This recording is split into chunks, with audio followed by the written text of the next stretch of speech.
Hi అండి, అందరికీ నమస్కారం. సభికు ప్రణామ్. ఈరోజు మనం పిల్లలకి ఈ హోమ్ మేడ్ సోప్స్ని ఎలా ప్రిపేర్ చేయొచ్చో చూద్దాము. ముందుగా పెసరపప్పు పౌడర్ని 1 కప్ తీసుకోవాలండి. ఇక్కడ నేను మీకు చూపిస్తున్నది 1/2 కప్. సో దాంతో 2 కప్స్ వేసాను. సో 1 కప్ పెసరపప్పు పౌడర్ని తీసుకోవాలి. అలానే రెడ్ మసూర్ దాల్ ఉంటుంది కదండి, అదే ఎర్ర కందిపప్పు, దాన్ని 1/2 కప్ తీసుకోవాలి. అండ్ నెక్స్ట్ పచ్చిశనగపప్పు వచ్చి 1/2 కప్. ఇప్పుడు నాటు గులాబీల పౌడర్ ఉంటుంది కదండి, అది ఒక 1/2 కప్ తీసుకున్నాను. అలాగే ఇప్పుడు మీకు చూపిస్తుంది వైల్డ్ టర్మరిక్ అంటారండి, నేను ఇది ఆన్లైన్లో ఆర్డర్ చేసుకున్నాను. సో ఇది కూడా మనం ఒక 1/2 కప్ తీసుకోవాలి. అండ్ నెక్స్ట్ ఇంగ్రీడియంట్ వచ్చేసి అవరాంపు పౌడర్ అంటామండి. మీకు పిక్చర్లో చూపిస్తున్న విధంగా ఉంటుంది ఆ ఫ్లవర్. సో దాని పౌడర్ ఇది కూడా మనకి ఆన్లైన్లో అవైలబుల్లో ఉంటుంది, ఒకసారి చెక్ చేసి తీసుకోండి. సో అవరాంపు పౌడర్ కూడా 1/2 కప్ తీసుకోవాలి. అండ్ నెక్స్ట్ వచ్చేసి కస్తూరి హల్దీ పౌడర్ అండి, ఇది కూడా వైల్డ్ టర్మరిక్ కిందే వస్తుంది. అది వైట్, ఇది నార్మల్. సో ఈ వైట్ది కాకుండా ఇప్పుడు నార్మల్ ఈ కస్తూరి పౌడర్ని కూడా 1/2 కప్ మనం తీసుకోవాలి. ఇంకా ఫైనల్ ఇంగ్రీడియంట్ వచ్చేసి వట్టివేర్ పౌడర్ అండి. సో ఈ వట్టివేర్ కూడా మనకి బయట ఆయుర్వేదిక్ షాప్స్లో కానీ మామూలుగా షాప్స్లో అవైలబుల్లో ఉంటుంది, లేదంటే ఆన్లైన్లో ఆర్డర్ చేసుకోవచ్చు. ఇది కూడా మనం ఒక 1/2 కప్ని ఇందులో మిక్స్ చేసుకోవాలి. సో ఇప్పుడు ఈ మొత్తం పౌడర్ని అంతా కలిసేలాగా మనం బాగా మిక్స్ చేసుకోవాలండి.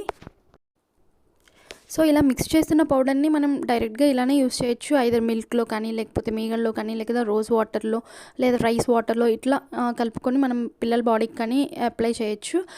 బట్ కొంతమంది పిల్లలు అంత ఇష్టపడరు. సో అందుకే దీన్ని నేను సోప్ రూపంలో కన్వర్ట్ చేస్తున్నాను. ఇలా ప్రిపేర్ చేయడానికి ఓన్లీ రీజన్ వాళ్ళు కలర్ వచ్చేస్తారు అని కాదండి. అంటే న్యాచురల్గానే వాళ్ళ బాడీకి మనం ఏది అప్లై చేసినా న్యాచురల్గా ఉండాలి అన్న ఒక థాట్ తోటే ఈ సోప్ని ప్రిపేర్ చేయడం జరుగుతుంది. సో నెక్స్ట్ వచ్చేసి ఇప్పుడు డబుల్ బాయిలింగ్ ప్రాసెస్లో మనం సోప్ బేస్ని తీసుకొని బాగా మెల్ట్ చేసుకోవాలండి. సో ఈ సోప్ బేస్ కూడా మనకి ఆన్లైన్లో అవైలబుల్లో ఉంటుంది.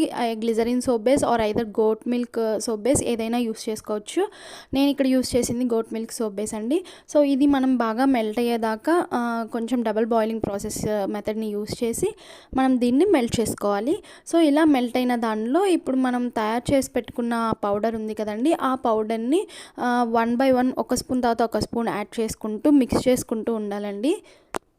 సో నేను ఈ సోప్స్ డైలీ బేసిస్ యూస్ చేస్తున్నానండి నా పిల్లలకి. సో ఎటువంటి ప్రాబ్లం అయితే రాలేదు. అండ్ అలానే ఆన్ సండేస్ కూడా నేను ఒక సోప్ని యూస్ చేస్తానని చెప్పి ఒక వీడియో కూడా చేశాను, అది కూడా ఒకసారి మీరు చెక్ చేయండి. అది కూడా హోమ్ మేడ్ సోపే.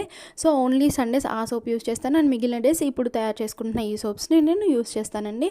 సో ఇది ఇలా తయారు చేసుకున్న లిక్విడ్ని ఇలా సోప్ బేస్ కంటెంట్లోకి మనం పోసుకున్న తర్వాత దీన్ని మనం 1 or 2 hours ఫ్రిడ్జ్లో పెడితే ఆ 2 hours అయిపోయాక మనం ఓపెన్ చేసి చూస్తే మనకి సోప్స్ అనేవి చాలా గట్టిగానే ఉంటాయండి.